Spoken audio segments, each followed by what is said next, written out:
All right, guys, welcome to another video. Today, we're going to talk about qualities or big picture ideas that make some commander better investment than the others. And then we're actually going to tie this to the next infantry cycle.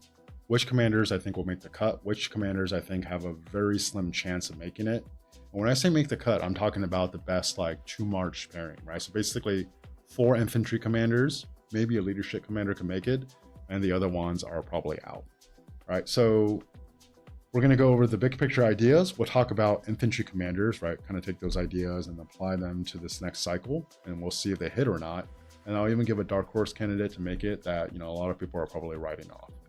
All right, so first, let's talk about how commanders get replaced. Big picture, really, really simple. It's kind of saying like water is wet. Commanders get replaced when they get power creeped out. Now, but the big problem with power creep is that people, when they hear power creep, I feel like they almost automatically just go to the damage factor of the active skill. Okay, like there's way more to a kit than that, right? For example, if a new smite commander, when they first came out, people kind of wanted to compare smite like its skill damage. The nature of it is different. There's a lot less inherent resistance to smite damage than skill damage. So when you see 2000 damage factor smite damage, right, it's actually inaccurate to just equate it to a 2000 damage factor skill damage, okay? In the big picture takeaway for this is just that when I say power creep, it's more like the overall power level of the commander and not just the damage factor of the active skill, okay? When there's duplicate roles, a lot of times the commander gets replaced, right? So for example, certain commanders are just locked into being a primary commander. Like Hua has to be a primary commander. Guan has to be a primary commander. When that happens, their synergy, their ability to have synergy with the commander goes down dramatically, right? Like a commander like ZL with no march speed, ZL is great, right? But you can't pair ZL with another archer that has no march speed because archers are already heavily targeted. And then when you have 2 archers together with no march speed, it's just a sitting duck, no matter how great the rest of the kit is. So that's why in general, for long-term investments, I prefer well-rounded commanders because if you're well-rounded, one, it's going to be good for the current march, but also it means you have a lot more options in the future, which makes it a lot more likely that you're going to stick around, right? I talk about unique, well, on the page, I have like a unique and a role in quotes, right? Because certain commanders just offer something very special that no one else could duplicate, right? Part of the reason why William was around for so long was because he had a really, really great buff that added rage and defense to 5 ally marches. And his active skill, when it hits targets, they don't get a skill damage increase, right? So in a meta before where more and more commanders were relying on skill damage increase, having a commander that actually erased that was very important, right? He had an instant proc that was kind of unique at the time, right? It's a little bit more popular now. So he had certain things to his kit, which put him in a unique position. So even though overall, you can make a case that he was being power crept out, he was able to hold on a lot longer, right? Now, the synergy part is only relevant when the power level is close, right? I mentioned ZL earlier with no march speed, right? Let's just pretend a new archer commander comes out that's really, really good, but has no march speed, right? We could say they're not good pairing together, but if you're fighting like Elstid and Thutmose, right? Like it doesn't matter if you have no march speed, like it's still gonna just destroy the other marches, right? So like synergy is important, but I guess another way to put it is that the power level of the commander will trump synergy if it's too far apart, right? If you guys don't know what Blockbuster is, that used to be how people used to get movies, right? It used to be like VHS tapes and then DVDs, and eventually I think like they even got to Blu-ray, and they didn't really see the writing on the wall. They actually could have bought Netflix, they didn't, and eventually that got taken out by Netflix. All right, so don't be a Blockbuster when it comes to investing in commanders. Make smart choices. All right, so let's actually apply this to infantry commanders. Liu Che is 100% safe, right? I think it's not that debatable or not that controversial that he's the best commander of the game. Power level is a 10, right? And he's the baseline, right? And just to give you guys an idea, if I was going to rate Arthur as a standalone commander, I would probably give him like a 9. And then there's no other commander that's at a 9 in the game right now, right? Because his power level is so high, he can actually not have that great synergy with, say, skill damage commanders, and he can still make them work. I mean, he can make Epic Joan work because Joan just has one part of her kit that increases normal damage by 25%, and just pair with this, it's still really good, right? But what really makes Liu Che unique, right? Because at some point, maybe his active skill won't be so broken good compared to everyone else. What makes Liu Che really unique is his expertise, right? So every single turn, because there's no cooldown, right? You just can't do it multiple times in one turn. Every single turn, there's a 25% chance he's going to gain 86 rage, right? People are freaking out over Horn, and that's like a 30% chance to gain 50 rage, I think. Like, this is 25% chance to gain 86 rage and actually do a 200 damage factor combo attack, right? As we all know, combo attack has the ability to trigger basic attacks, right? So now, normally someone like Alex's instant proc is only 1700, right? Because it's a 10% chance, right? You're actually making it 25% more likely to trigger Alex's instant proc, which from a DPS standpoint actually increases that by like 1.25. And that's not the exact math because of cooldowns, but the whole idea is that Liu Che, if you had to say he had a weakness, would be he doesn't have a buff or debuff, but because of his expertise, it can actually synergize with so many different commanders to make something with their kit more of a buff or debuff and really enhance it. And that's actually his buff, if you will. All right, so he's a standalone commander. He's fast enough. He's kinky enough. He does a massive amount of damage.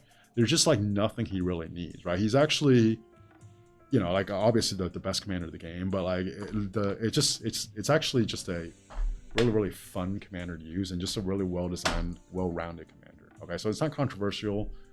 He's 100% safe no matter what commander Lilith puts out. He's going to be in the next 2 marks set up for infantry. This next one could be slightly controversial, right? And I actually want to start out at the bottom where I had a asterisk for Scipio versus Ragnar, right? Because obviously Ragnar's a bit newer. There's still like a decent percentage of people that think Ragnar is better than Scipio. Okay, so let's just go over a few things.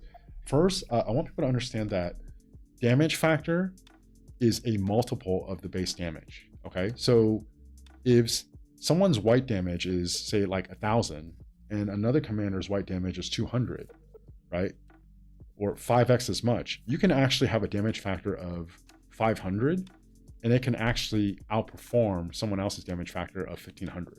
Okay, so don't just go off of the damage factor number. Understand that the damage factor is actually a multiple of the white damage. All right, so something very obvious, if you look at Scipio and Ragnar's kit, Scipio just brings 40% attack that Ragnar doesn't. Ragnar can increase his attack, but it only comes from the vampire effect when he's getting attacked, right? And it's like a 30% chance. And if you're getting attacked by like 3 marches and you're Ragnar, you're probably in a bad position. You're going to go down pretty quick, right? So the vampire effect seems cool, but really when it's like the most powerful is also when you're in the most vulnerable place, you're probably going down, right? So before you can even say that Ragnar does more damage than Scipio, you have to at least have a gauge or an idea how much you think 40% attack is worth to the base damage, which translates over to the damage factor. Right? I actually thought about making a video showing the math and everything for Scipio and Ragnar. Decided not to, just because I would rather make this video instead. But this whole idea, oh, one has 2,800 damage factor, the other is 2,000, Ragnar does more damage, it's overly simplifying something that's actually a little bit more complex, right? In another video I presented that when you're evaluating the best March, there's a lot of different scenarios, right? Not all scenarios are dueling. Actually, most scenarios aren't. Not all scenarios are where you're just constantly connecting and just firing active skill in a ball fight, right? There's a lot of pushing and pulling. Sometimes you disconnect, you connect. If you're hitting one target, for example, right? And let's just pretend the white number is the same. Ragnar is doing 2,800, right? Well, Scipio is doing 2,000, so Ragnar wins. Well, not necessarily, because usually to fire an active skill with 1,000 rage, it's 8 turns, right? And then there's a second of downtime. You actually launch the active skill on turn 10, right? You, like, the math bears this out. More often than not, you're going to fire at least one, right, of Scipio's instant proc, right? It's actually 1,500. The additional damage doesn't require you to be connected to the target, right? Think of it more like a bleed or a burn effect. As soon as you trigger it, Scipio can actually disconnect. It'll literally just kind of tick and then tick again for 1,500 total over three turns, right? The only time it doesn't tick, I think, is actually when the march you're hitting goes back into the city. So, right, basically it's someone cheeseburgering you and you launch active skill and they kind of go back into the city before you let it tick out, right? So if that's the case, you already did the 1,500 damage factor instant proc and the 2,000 damage factor, right? That's actually 3,500. Never mind, he's already doing more white damage compared to Ragnar, who's at 2,800, right? So just And then also, if you're doing more every white damage, right? By the time you get there, Scipio actually, there's a lot of scenarios I could present where Scipio is doing more damage, right? Even Scipio's skill damage increase, which is pretty low by today's standards, 10%, at least it's a flat 10%. Ragnar's is conditional. You have to actually get to 70% rage, then you have it for 4 seconds, right? Which means you're not going to get it for your secondary commander. But if you're kind of doing that push, pull, right? And you hit 70%, you pull back, there's actually a chance, non-insignificant chance that you won't even get it for your primary commander, right? And with all these things being said, I think Scipio is just a better overall commander than Ragnar. And the challenge for Ragnar is that Scipio also occupies the same role, because he's occupying the AoE skill damage commander role, and then he also has a health debuff, right? So 30% health debuff, end game, all right, not the best of the best gear, just like, good, solid gear.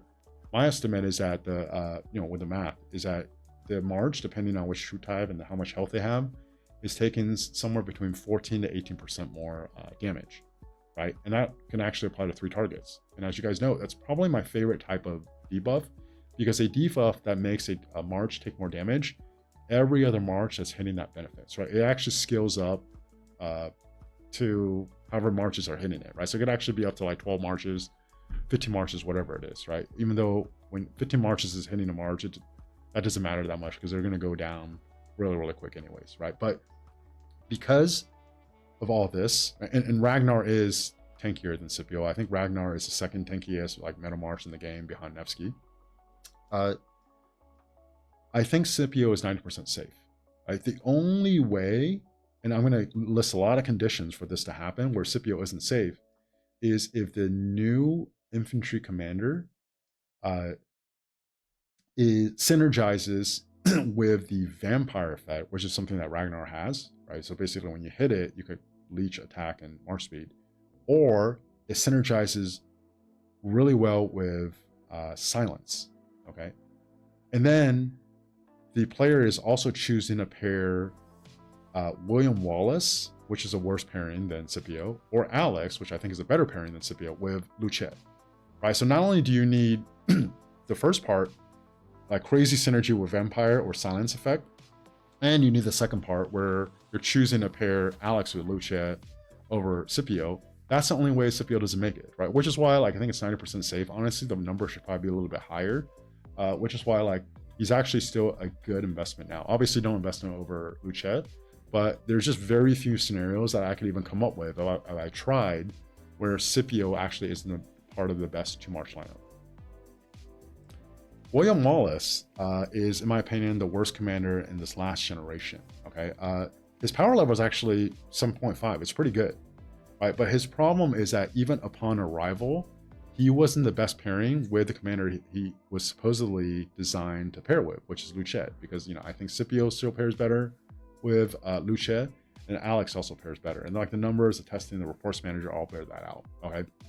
The biggest thing that screwed William Wallace over is his third skill, where essentially, like, if you launch a big enough smite damage, as 1,000 damage factor, there's 80% chance that the next, I think, like, smite attack is going to be doing 40% more damage, right? So before we actually got to test them, the idea is, okay, you figure out a way where you get that 80% chance to do 40% more damage, and then you have that apply to Liu Che, right? Could you imagine Liu Che's 5-target AoE smite damage plus 40% more damage? It would have been broken good, right? It would have been broken good.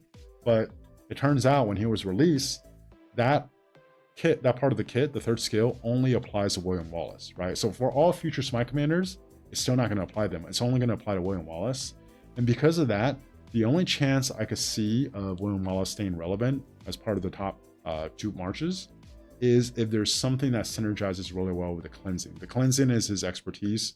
Basically, when he's slow, when he launches active skill, he's going to cleanse 3 allies of the slow effect and also give them a shield, right? And then, like, if there's something crazy enough, maybe you could see a way where William Wallace will be with a new infantry commander, and then you keep Liu Che with Alex or Scipio or whatever, right? And then you call it a day. But, like, what are the chances of that, right? 5% is very low.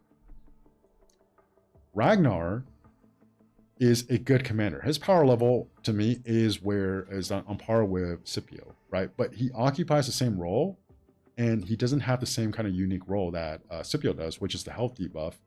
And his thing is that he's tankier, right? He's tankier than Scipio.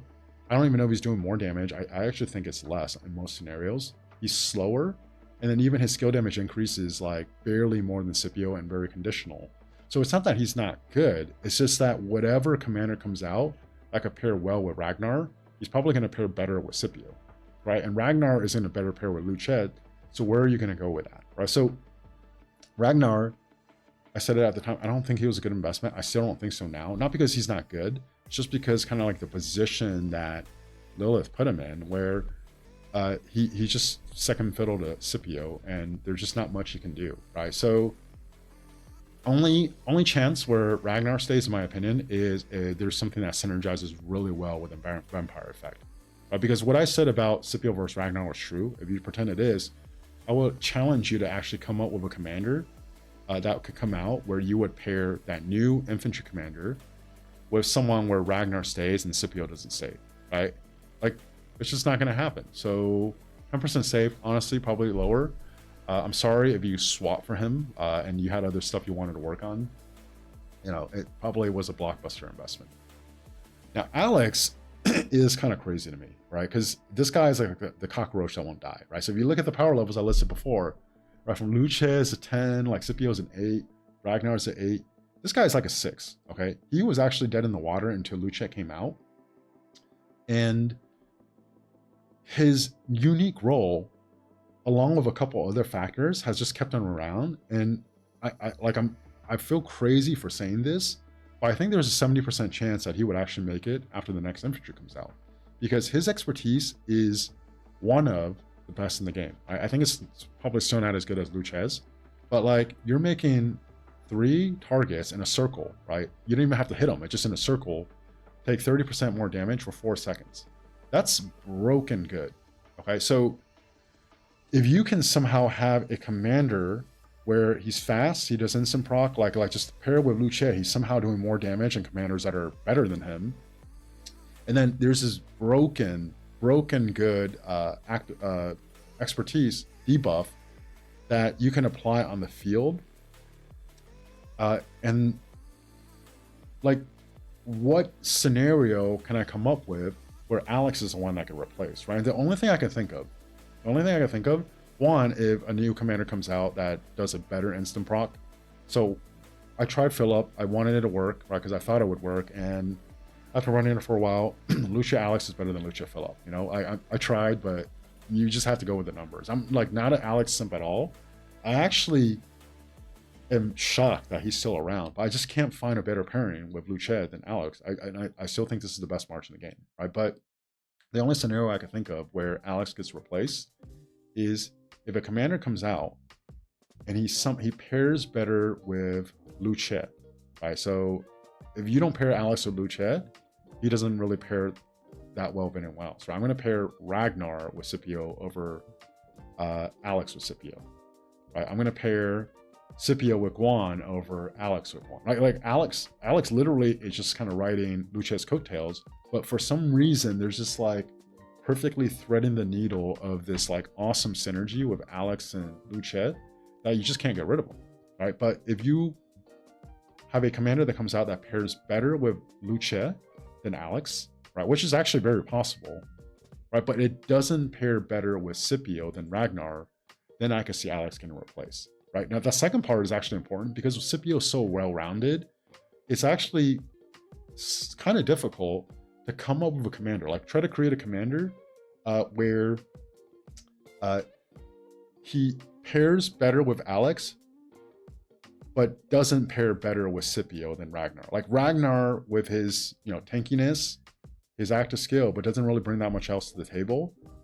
Somehow pairs better with Scipio than this new commander. But this commander also pairs better with Alex, right? And it's actually kind of hard. It has to almost be a commander that is smite oriented, right? And does a better instant proc than Alex, or at least comparable, or does an instant proc that's so much better than Alex. So even if he doesn't have the all damage taken debuff, the instant proc and the actual damage output is so good, you're willing to lose Alex's all damage taken debuff on the field, right? Like, I could come up with it, but I would actually purposely have to come up with a commander and a kit to just get Alex off the field to get him off the field, or else he's probably going to stay. Because if this commander pairs better with Alex than Liu Che, more likely than not, he's going to pair better than with Scipio than Ragnar, right? Then Ragnar is off the table, not Alex, and it'll be Liu Che, Alex, and then the new commander with Scipio, right? So like it's a power level of 6, but like it's again, it's a cockroach that you can't get rid of, right? Finally, let's go over a dark horse. Guan, okay? Guan, I mentioned this before, slightly higher power level than Alex, right? Also a very old commander, very glass cannon, but he has something very unique. That's an AoE silence. I know their commander, well, at least know their commander that's close enough that meta has, right? And it's entirely possible that a new infantry commander comes out that synergizes really well with silence. And then Guan is all of a sudden relevant again, right? Because if this new commander actually synergizes really well, and that March with Guan is better than Scipio, right? Then Scipio is gone, and then it's going to be Liu Che, Alex, and then Guan, the new infantry commander, right? Another thing is maybe there's some museum that could come out. That's less likely because usually the first museum establishes kind of the direction where it's going to go, and then the subsequent museums just add a smaller part onto the first museum, right? So that's less likely, but this is also the reason why I think it's a dark horse. Guan is by far the most beloved Chinese historical figure in this game, and Lilith is obviously a Chinese company. I don't know if you guys know this. A lot of like temples, actually, Guan Yu is actually like almost like it's a person, right? It's a general from the Three Kingdoms era, but he's actually worshipped as this martyr of like courage and loyalty and all this stuff. So he's very, very beloved, right? So like from that standpoint, maybe Lilith is incentivized to bring him, to make him relevant, keep him around, right? So that could be a external factor that's not in the game. But like to me, he's kind of like a dark horse, right? So hopefully this was at least entertaining. Hopefully you guys got something out of it, and it helps you figure out what commanders are good investments, what commanders are good now but not good investments in the future. And you can talk to it. Again, like always, I say this over and over. Don't take my word for it. Don't take anyone's word for it. What you want to be able to do is actually think for yourself and make these decisions for yourself, right? Like if I could do anything, it's to at least kind of enlighten you, teach you how to fish. So then you're actually self-sufficient. You can start figuring stuff out on your own, form your own opinions, and not just pair what anyone else says, including me. All right, like please, please, please, don't tell someone else, oh, this is this, just because I said so. Be able to actually justify your reasoning using logic or numbers or whatever, and not just because someone said so. All right, if you watched all the way to the end yet, you haven't, please like and subscribe to the video. Thank you guys for watching. I'll talk to you next time.